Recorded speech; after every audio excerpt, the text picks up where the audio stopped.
Genesis 2. Thus the heavens and the earth were finished, and the host of them. And on the seventh day God ended his work which he had made, and he rested on the seventh day from all his work which he had made.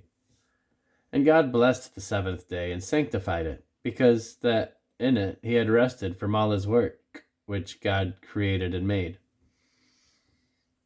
These are the generations of the heaven and of the earth when they were created, in the day that the Lord God made the earth and the heavens, and every plant of the field before it was in the earth, and every herb of the field before it grew. For the Lord God had not caused it to rain upon the earth, but there was not a man, and there was not a man to till the ground. But there went up a mist from the earth, and watered the whole face of the ground.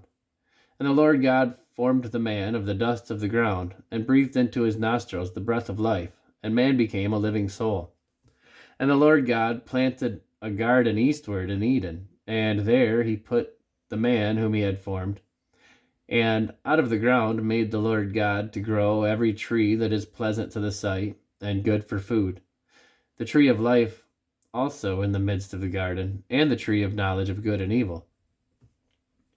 And a river went out of Eden to water the garden, and from thence it was parted, and became 4 heads. The name of the first is Pison. That is it which it compasseth the whole land of Havilah, where there is gold. And the gold of that land is good. There is bdellium and the onyx stone. And the name of the second river is Gihon. The same is it that compasseth the whole land of Ethiopia. And the name of the third river is Hiddekel. That is it which goeth toward the east of Assyria.